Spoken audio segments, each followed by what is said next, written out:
Samsung is withdrawing its patent lawsuit against Apple in European countries, saying companies should compete in the marketplace rather than in court. And they have been fighting all over the world since 2010, and now a truce being called in Europe. Apple stock up over 1% on the news. Now, what's interesting here is this comes just hours after a U.S. judge ruled it would not ban sales of 26 Samsung products despite Samsung stealing technology. The judge said Apple failed to prove the people were actually buying Samsung devices because of that technology. The judge said it might eat into some of Apple's sales a little bit, but it wouldn't force the company out of business. Samsung must still pay a $1.05 billion fine, but is still hoping to reduce that by more than $600 million, Betty. Alex, we know that the Apple CEO, Tim Cook, doesn't like lawsuits. He hates the legal battles. So does this latest news mean that perhaps we may see an eradication of all these lawsuits between Apple and Samsung?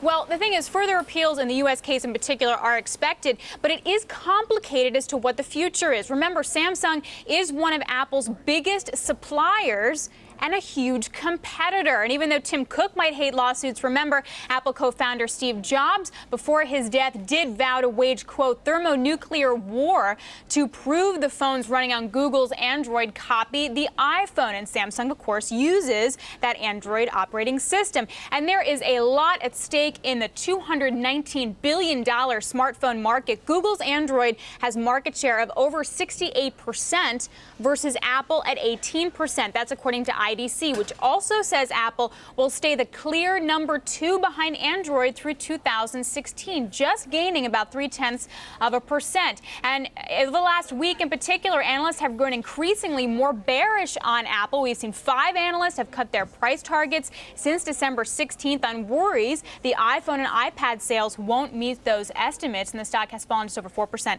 in the last week.